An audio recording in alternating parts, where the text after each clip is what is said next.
Hey guys, today we have another episode for TexWired by Aman, and today we have a very new guest. Her name is Arzu Singh, and she's a student in the University of Edinburgh. So she is doing a research on secondhand clothing. That's why I was fascinated to get her on the podcast today. So today we are going to talk about secondhand clothing and the dynamics of it. But first of all, welcome Arzu. How are you? Good. Thank you so much for having me here. Okay, cool. Before we get started, I just want to know from a personal experience. Have you ever shopped for a secondhand clothing? Yes, I have. And it's very fascinating because I never shopped for secondhand clothing back in India, so in my country, because I never had the avenue, you would say, to buy secondhand clothing because we don't have as many shops. Yeah. But then I came to the UK and thrift stores are everywhere. Like you have these thrift shops and stores. And yes, I bought secondhand and I think they can be like fabulous pieces of clothing. Nice. I think it's fair because since I'm in India, it's very hard to find secondhand clothing, and secondhand clothing is considered waste somehow. But I Yeah. mean, it's like secondhand clothing is just looks like you are picking something from a dumpster. But on the Western world, it's considered like jewels, like vintage. They call it vintage. So Yeah, it's it's vintage. just It's you're being environmentally friendly, and it's like a huge thing. And the thing is, in like India as a country has been taking part in secondhand clothing since years. Like we used to have barter system with like clothing in which like clothing was commodified and was exchanged for utensils. Hmm. And it has been going on for so long, and they're generally clothes are passed on from say one generation to the other as a part of tradition, as a part of I've worn my brother's clothing, I'm sure other Hmm. people have as well, through Yeah. cousins and relatives. But the I have problem worn is my that dad's clothing, so yeah, yeah. absolutely, I think all of us do, right? Yeah. But the only problem is when it comes from a stranger, when it comes from a shop, or say it comes from someone you don't have personal affiliations with, then Hmm. it becomes like a question on your prestige, on your status, on your pride. Why should I take someone else's clothes? Like, Hmm. I know a lot of people who might wear secondhand clothing, but Right. would never tell the other person that it's secondhand because it's just a question mark on their status. And that Yeah. becomes a problem. Yes. Yeah. I think it's easier to do that in the West because thrifting is a very well-known concept, uh, and it does have a point to it because it's now that these secondhand clothing are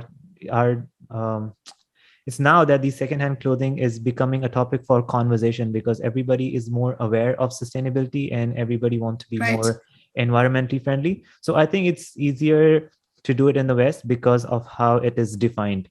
But what I have always tried to understand that why are the conversations on secondhand clothing starting now? That like because it's not only environmental friendly, it has other benefits as well. Because I so there was once I actually bought a secondhand clothing and I did not know it was secondhand until later.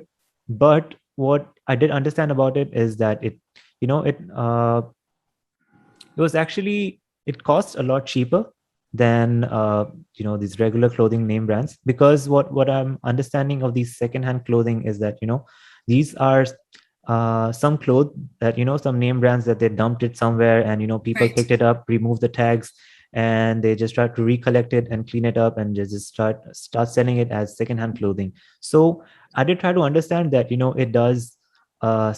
is cheap and uh, it is cost saving for a lot of people who are on a budget and want to shop a lot of things, but they can get it out on through secondhand clothing, and also indirectly it is ethical and supports sort of. Ecological in a way. Yeah. Yeah, but the thing is like especially in India, I would say sustainability is something which is a very recent sort of a discussion. Right. Also because in a developed country, sustainability is something that is in the end of the development cycle. You start thinking about recycling once everything else, your physiological needs are taken care of, is Hmm. when you start talking about self-actualization and your environment and things like that. But Hmm. in a country like India, where people are still struggling for your physiological and security needs, Hmm. it's very difficult for them to understand the concept of sustainability, where they don't where they can't safeguard their own lives or their own livelihoods. They Right. have to safeguard the environment, and they just don't care. Yeah, it's Right. And not it the need of also, the hour, I think, again. it's not the need of the hour, correct? And right now, I think a country like India is also so dominant in terms of social class. And clothing then becomes like an appearance of an individual, and it shows the background, it reflects where the person's coming from, and things like that. Hmm. So, for all social classes, clothing then becomes like a main contributing factor that influences a sort of inclusion or rejection or opposition. Right. So if you are from the class that talks a lot about sustainability, and if you're wearing secondhand, that is the idea that you'll show to them, that I'm doing good for the environment. But if you're Hmm. from a class who's struggling, for you, secondhand clothing would be like, I own a brand and it's status signaling. Yeah. So you won't buy non-branded secondhand clothes. Hmm. If it's that cheap, I would go for a branded secondhand clothing, so that when I go in front of 10 people, I can at least convey the image of the fact Hmm. that I can afford it, even though it's secondhand. Yeah. So sustainability comes really later in the stage of it.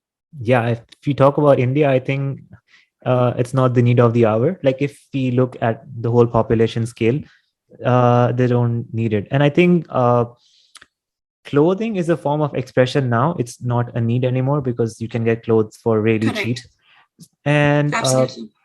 the main point of this expression is, like you mentioned, it's the social class of where do you stand in a society. So I think Right.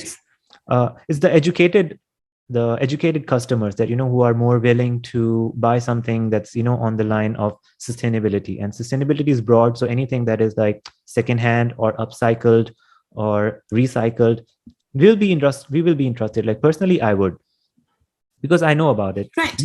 You also would be Because you know interested. about it. Yes. Exactly. You need to have that much of an education to be like, yes, I know about it. But Hmm. it'll be really surprising to know that even when I talk to people who are educated enough to understand sustainability as a Hmm. concept, it's still not the driving factor for them to indulge in secondhand consumption. Mostly they're Hmm. looking for, say, treasure hunting or vintage things. It's all more in India, I think, a medium of impression management and to kind of enhance the distinction of class rather Uh, than sustainability. And that is the reason why you'll see why secondhand luxury brands are now taking off. Not as right. much as secondhand clothing, but just luxury brands, because it's an aspirational sector. And Right. like emulating Western practices is considered to be in fashion. So why not? Yeah, I think it's the same situation with the Indian weddings. People spend so much money on clothing because they want to show where they stand in the society. Like they are going to buy Exactly. Manish Malhotra. The wedding gowns are crazy expensive. So Yeah, expensive. And yeah. what do people It's do? People go to Chandni Chowk in Delhi and try to find a replica of it and yeah. then pull it off as a Manish Malhotra when their wedding is on. Yeah, but that's still That's not the second. problem. That's imitated. But yeah. That's what I'm So saying. It's still because that is why the imitation industry is so large in India, is hmm, because people just want to show that they have. And it all stems from like a theory which is called the social comparison theory. hmm, People are always trying to imitate the class above them, right. right? So there's always an aspiration to buy. So if I'm at a particular class, I'm looking at someone who has more money than me, and I'd be like, I want that. And Right. that's how people are like, I want a Manish Malhotra gown. I can't afford it. So I either go for secondhand or I go for an imitation. So that's where secondhand plays some kind of an importance in an Indian's life. But probably Yeah. that's about it. Yeah, and I think the problem with imitation is, I think that's where secondhand could be a solution, because when you are trying to imitate, that means you are just creating more demand, and that is a completely Exactly. different direction to where we are going with secondhand clothing. Because secondhand clothing, the logical, how to say, implication of secondhand clothing, because the whole reason why it exists is to not create more demand for new clothing, More demand is to reuse what's and more already out waste. there. Yeah, and to reuse what's Yeah. already out there, or people can thrift for a lot of the old pieces, or articles that a lot of people call it as vintage, or Vintage or traditional or something like that. yeah. Yeah. And sometimes it's also passed down, that we say, in the Indian tradition, where the mother, that she usually passes From down her, generations. yeah, Yeah. her wedding gown to the daughters, stuff like that. Yeah. So Okay, saying secondhand clothing is kind of like trying to like, I don't want to diminish the whole tradition thing, because by See, saying, that's the it's problem. secondhand, but because The yeah, thing, that's the problem. All of us have such negative connotation with the word secondhand, even though it doesn't need to be that much. But the moment someone says this is secondhand, the idea in your head is just it diminishes in value somewhere. It's not hmm, new. right. So the second hand as a word has such a negative connotation in India.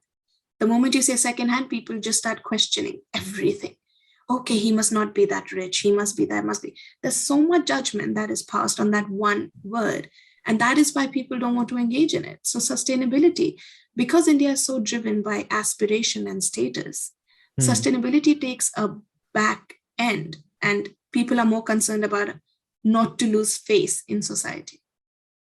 I think that's the thing. It's a huge, but like, on the contrary, it is fine because of how cheap garments are. Just by saying secondhand, it already, it already lowers the value that anyone can get out Value, of of clothing. Because if I'm buying a name brand, I know it doesn't cost that much to make a garment. I know there's so right? much premium that these name brands are adding to it, you know, like Of Zara course.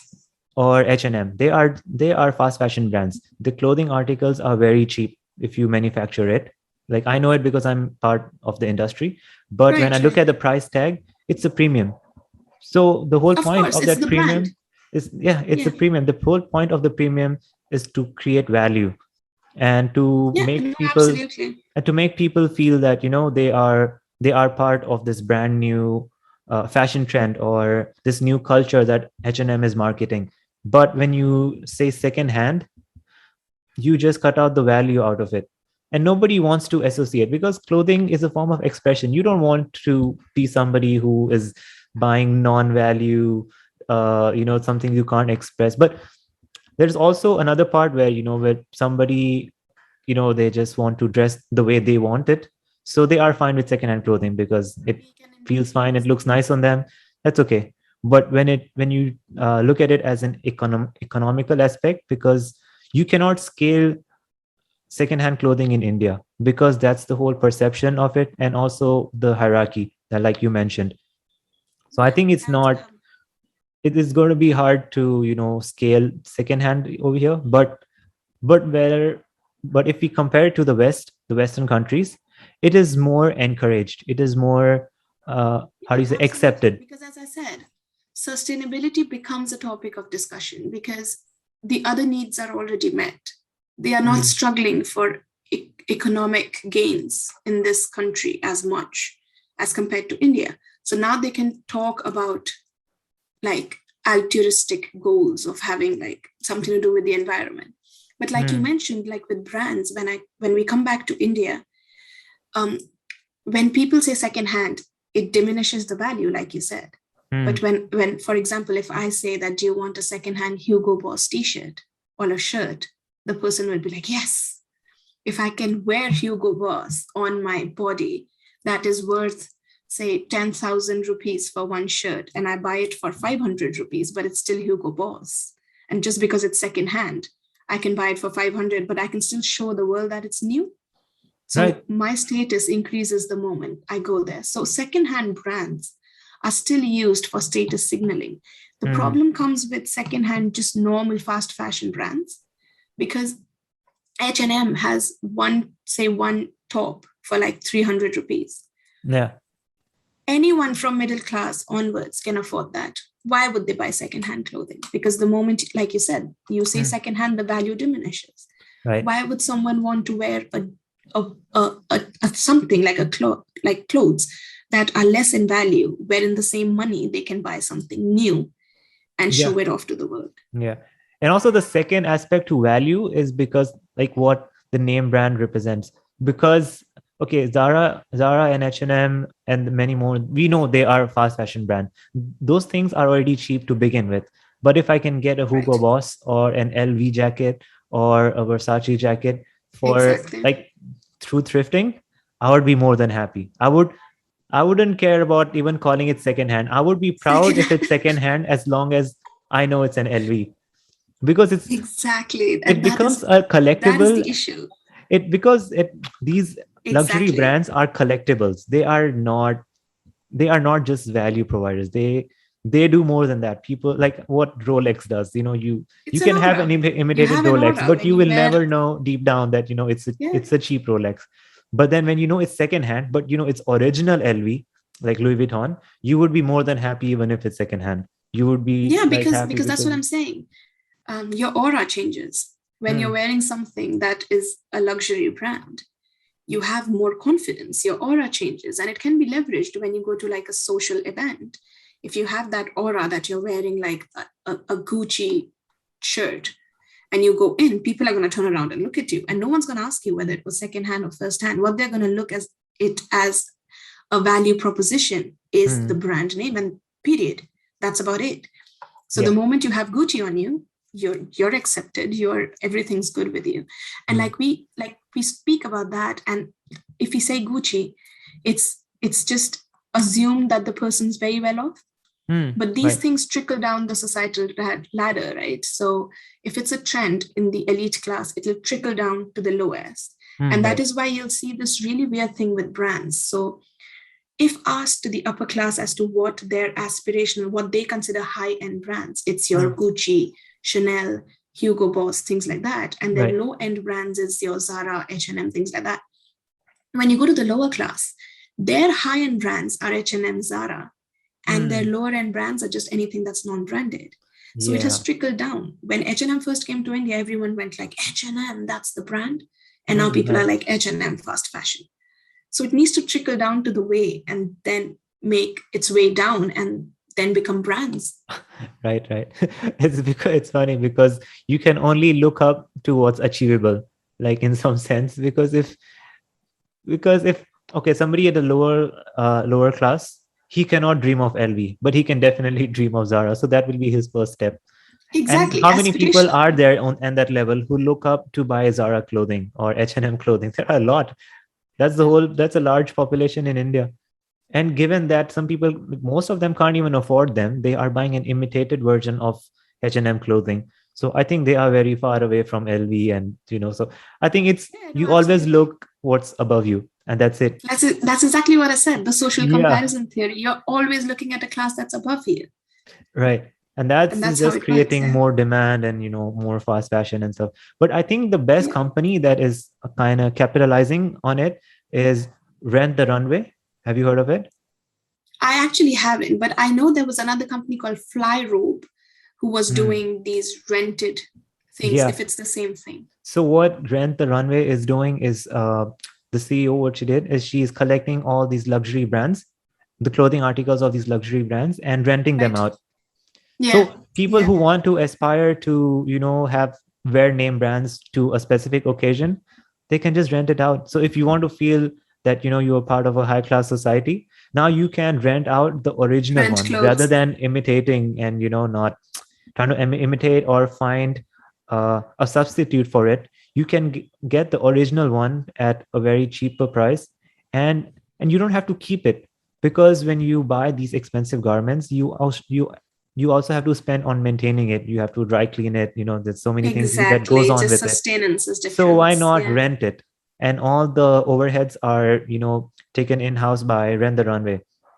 So what they do is the CEO, she just collects all uh, the pieces, the garment pieces that of are a previous, how do you say, previous collection, that they are not in Right. stores or they are Anymore. low Yeah. in volume. So she just rents it out, and it's $1 million company. I mean, a lot I'm more than sure, million. but the only thing is, where my point lies is, you can do that with brands. When you have luxury brands, that's a Hmm. plus because there's demand for it for status signaling. For example, I'll give you this example that there was a company, it's still running, called Flyrobe. I don't Hmm. know how they're doing in terms of business, but it's also the mindset of the people that's different. So it was my friend's wedding, and I was wearing a sari and I didn't have like a blouse. So I went to Flyrobe. I didn't want to buy it Hmm. for a day. So I was Right. like, I might as well just rent it from there. But the moment I rented it from there, the first question that I was asked by a lot of my friends is, why are you renting out clothes? Just go and buy it. So it becomes like a pride issue that why do you need to rent clothes? It's not Hmm. even luxury. You're just renting Hmm. out a blouse. Makes Why don't seems you just like go to needy, these? like Yeah, you it don't makes you need feel it. Yeah. less fortunate. Are you helpless? Don't you have money? There are a lot of judgments that come from there, right? Yeah. So it's a very context based decision making process. Hmm. So the Right. moment you make that decision, there's a lot of question on your context. And that plays a very critical role. Do you want to come off as helpless or someone who needs things? Or do you want to come off as someone who has everything and thus can buy everything? Hmm. So that's where the difference in the mindset, I think, is. Yeah. And I think a big issue with secondhand clothing is even people, those who are open to it. Like I would definitely want to experience it, once a while to buy something that's secondhand, something I Right. could wear on a daily basis. I would definitely try secondhand clothing just to see, how it works out. But when I looked into it, one problem I feared is the quality of the garment. I'm not sure how clean it is. I am not sure how mm, if it's still durable, like when it was newly made, you No, know, absolutely. Yeah. And because that's where I yeah, think a lot of people, that's the major hindrance, I think, when it comes to secondhand. Um, After my research, I came to know that there's one in terms of quality, people are just concerned that there should not be any hmm, defect. How, like you said, how durable is it going to be, and things like that. The right, second thing that stops people is the fact that clothes carry personal agency. Someone before you has worn that piece of clothing, and that clothing hmm, now carries that energy of the person who's worn it before. hmm. So a lot of people are just like, we don't want to wear something that someone else has worn because of the metaphysical reason of it, that you know It's the what, energy. Yeah. yeah, it's the energy. I'm gonna get like, I don't know, it's take it like clothes get tainted so easily with religion, caste, class, things like that. I have been told by one person who said, I will not take secondhand clothes from someone who's not from my caste or not from my religion. And I Wow. was like, how does that I have not get come into across the that, sphere? but yeah, that's Yeah, bizarre. and they were just like, just because I don't want to lose face in the society, that he took clothes from Hmm, someone who was from like a different caste. And I was like, so clothes carry a lot of symbolic association and personal agency, like a lot of it. hmm, And that then becomes a problem in terms of quality as well. You never know, so it's a bet. So right. either you get that shirt and it becomes the shirt that you wear for the next 1 year, or you get a shirt and it becomes a mop in your house. It can go either way. Right, right. So along with this secondhand clothing, I was also looking at the history of, the garmenting in general. Like Right. how did we get to this point? How was, even the people before this generation, or like few generations also, like 100 years ago, people have always been wearing clothes.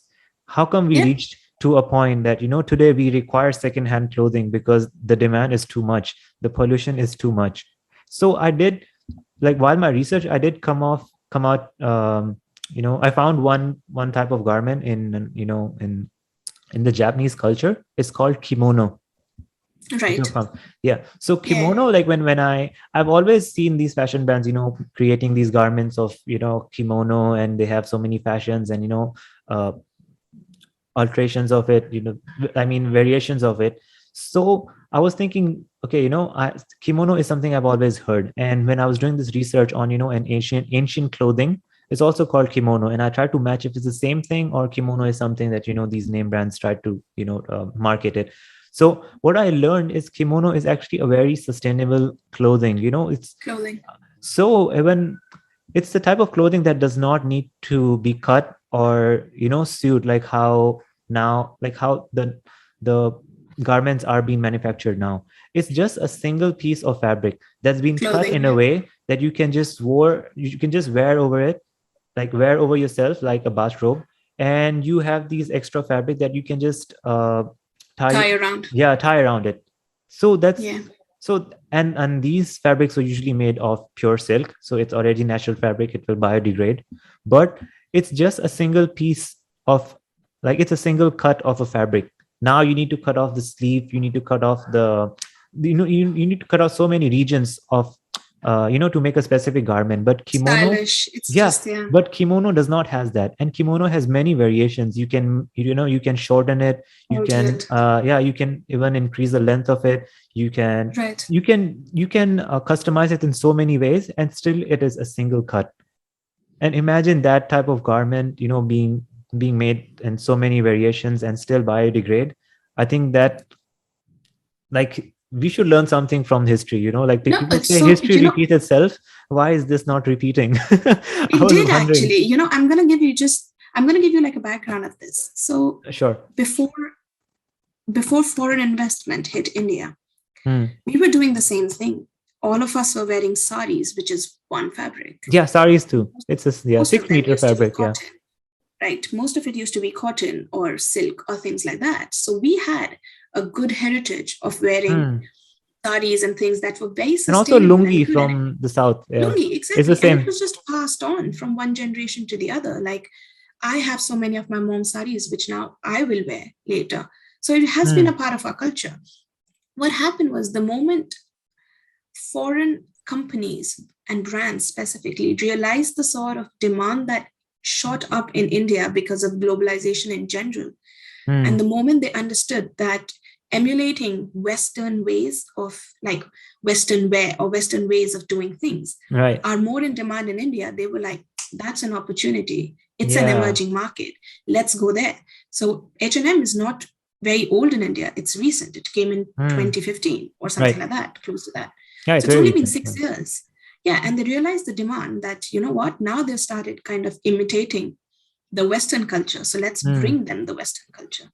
And you saw so many of these global brands then invest in India. And Hmm. it just, the demand kept going up because the supply also kept going up. Yeah. And that resulted into a lot of these brands and this brand wars and Hmm.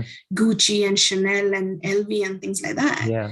Before all of this came into India, people were just Hmm. wearing their cotton saris and Yeah. silk saris I and think were it's the happy same with it, thing. It's the right? same point that like we discussed earlier. Like, like how, as in a society based, how you are always looking up to somebody who's richer than you. This is like a poorer country looking up to Right. a richer country. It's the same thing. That's why a To lot of the richer West country, countries, absolutely. that's why there's so much influence from the Western countries to, on, Yeah. like, in the Asian countries. A lot of these, like, even all these name brands, they are all creating garments that are from the Western. It's, how they call it, the Western wear in India. So The Western that's, wear, exactly. yeah, it's nothing to do with the Indian culture, but still the like, the mass market demands these Western type of garments. Nobody demands something that's, that's cultural, Yeah, how many despite it times has. do people Yeah. actually wear clothes that are actually Indian? When you Hmm. go out to all of these cities, people are wearing all, like, in terms of Western wear, yes, they're wearing Western wear, they're wearing dresses, they're wearing jeans, tops, shirts, like even in offices. Right. Where do you think people wear cultural stuff? Nowhere. We wear it for festivals. We have Rakhi Hmm. that went yesterday, and Yeah. everyone was just dressed in kurtas and suits and things like that. Yeah, And it's they a. forget about it the next day, right? Hmm. So I we think are just not into it anymore. yeah, these traditional wares, they have so much value in terms of sustainability that, we have not been marketed that way. It's the thing with marketing, how the West have such a big influence that, even our own cultural clothing, they have, they already have a huge value in terms of sustainability, and it's completely fine if we just stick to it. We can already Yeah, solve a but we lot of don't. problems. But And in our yeah. head also, if someone keeps wearing suits one day or the other, we end up calling them Benji. Look at that fashion sense. Why is she dressed like that? You need Yeah, to be in absolutely. dresses. You need to be in this. And you're just Hmm. like, this is what everyone used to wear. Yeah, Like, I traditional wear is remember old. Yeah, traditional considered old. is old. And my mom tells me that the entire family used to get this one piece of fabric, right? This Hmm. one big piece of fabric. And everyone used to get like shirts made out of the same fabric. And Hmm. I've Right. seen pictures where brother, sister, all of them are wearing like the same pattern shirts because it's made from the same fabric. Hmm. And Right. that is sustainable. But then even though India is such a collectivist nation, we are all talking about being together and culture and family and things like that. But individualism came from the Western world and hit India so bad. now everyone wants to distinguish themselves in the group. They want to be Right. the exemplar, people who are looking up to them and things like that. And that changed. That changed our scope of just understanding clothes as not just needs, but something that will make us distinct in a crowd. And Yeah. that leads to demand. Yeah. Right. So like I usually wonder, like, now the secondhand is being a concept that's been very well advertised in the West. And I'm hoping when it will have an influence on India, which I'm thinking is going to be long time ago. So what do you think is going to be the future of secondhand clothing, like as a sustainable solution in the long term? Do you think we should move to like more biodegradable things rather than things being secondhand, or The secondhand is thing, going to be yeah. a good solution for for the foreseeable future? See, the thing with India is secondhand, of course, is a very good solution because you're reusing the cloth till its end of the life cycle, right? Right. So it is the way to go in terms of like, if you want to get more resources from nature to make biodegradable stuff, it's actually still adding to more things being manufactured rather than reusing. So Carbon repurposing and footprint, reusing, yeah. yeah, would be the way to go. But the thing is, in India, what marketers now need to do is start off with these secondhand luxury brands and also make sustainability a trend. So more than talking about being ecologically friendly, you need to now start, I think, as marketers, need to start promoting the fact that if you wear sustainable clothes or if you wear secondhand, it's cool to do that. Right. Make that into a trend, I think it'll which start with then our starts off. generation. Yeah. Yeah, so it then starts off in the upper class in the way that if I wear secondhand clothes, it's me contributing to the bigger aspect in life. And as we talked about it, the trend will then trickle down and become like the exemplar aspirational trend that look at that girl, she was wearing that because it was friendly to the environment. I want to imitate it. And then Yeah. aspirational will then link to sustainability and complete the ripple effect of that. But if we say for sustainability, let's do this, people are going to be like, no, I don't care. Yeah. But if it makes you cool and it makes your status go up and makes you stand out, everyone's going to follow it. It'll become like a trend. Yeah, it's a typical So that pyramid is of what the needs to be social. done. Yeah, it's a typical pyramid of the social class where if rich people are doing it, that it's become cool to be sustainable and falls down to upper middle class, then to the Exactly. middle class, then to middle, like lower middle, and yeah, and then Yeah, because moves to the see, masses. middle and lower are still doing are still shopping from secondhand, right? They're still doing it because it's a physiological need, nothing else. They need money Right. and they need clothes and they can't spend so much on new clothes, so they buy secondhand clothes. So they're doing their share. The intention is very different. Economic constraint is the intention. It's not sustainability. But at least they're still having a ripple effect and saving clothes. Yeah. What needs to now happen is sustainability, and secondhand we need to remove the negative connotation and turn it into something that is extremely cool, something that makes you distinct and stand out. And we can actually use the Western thing from it. So the Western countries are doing it. Let's start doing it ourselves and then make it into like. I think it'll be famous when you are making TikToks on secondhand clothing. Absolutely. I think that will be a good TikToks. marketing where these people, Yeah. everybody wants to look cool. Just look cool on secondhand clothing. Nobody's looking at your brand and Exactly. TikTok. So That's make how it all the has to be TikTok you marketed. want. Use secondhand clothing. Look cool. Secondhand Solves clothing. all the problem. Absolutely. Oh, absolutely. Yeah. So don't abuse TikTok. If you want to do, just pick secondhand clothing. It's one way. Okay, so I think that's been a very good discussion, and I think it's been a very long discussion before the listeners get like oversaturated with all this information and on secondhand clothing. Yeah. Yeah. Thank you so much, Arzu, for your insights. I think your research has helped a lot for this podcast, and thank you so much for coming. Thank you so much for having me here. Thank you.